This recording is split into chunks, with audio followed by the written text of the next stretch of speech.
The wounds we have in our heart, the brokenness we carry, the scars which are left untreated, bleeding within itself, these burden us every day in our day to day life as we travel in this repentance journey.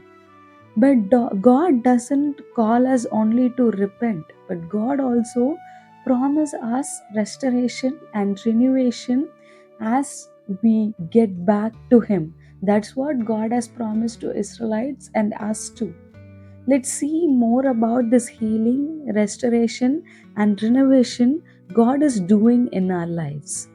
If you are someone with broken heart, finding way back to God to renew your life, the dead life, this series is worth spending time in. The old video links are available in the description. If we see in Hosea chapter 6, the verses are very clear and deep to us. Come, let us return to the Lord. He has torn us to pieces, but He will heal us.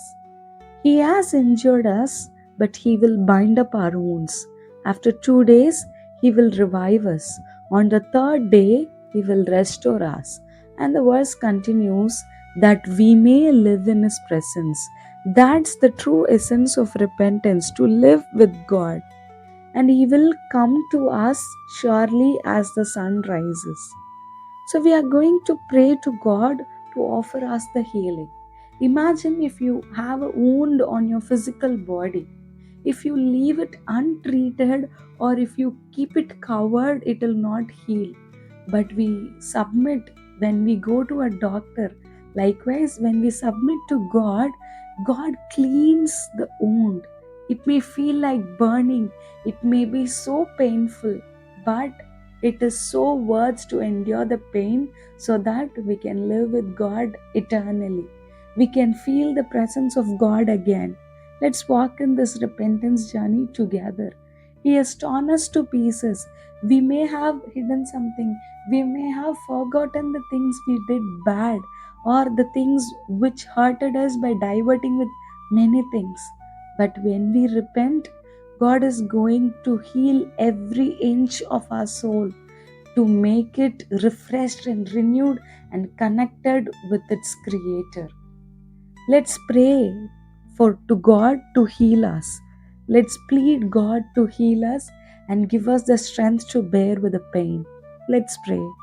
A loving Father, we come into your presence seeking for healing in our soul, in the broken heart, in the burden of brokenness we carry in our life. Renew our soul, refresh our soul, give us a steadfast spirit in us, Lord. Please be with us. Give us the strength to bear with this process. Heal us. In Jesus' mighty name we pray. Hope this series is truly helping you to reconnect with God. Do share it with your friends and hit the subscribe button. May God bless you.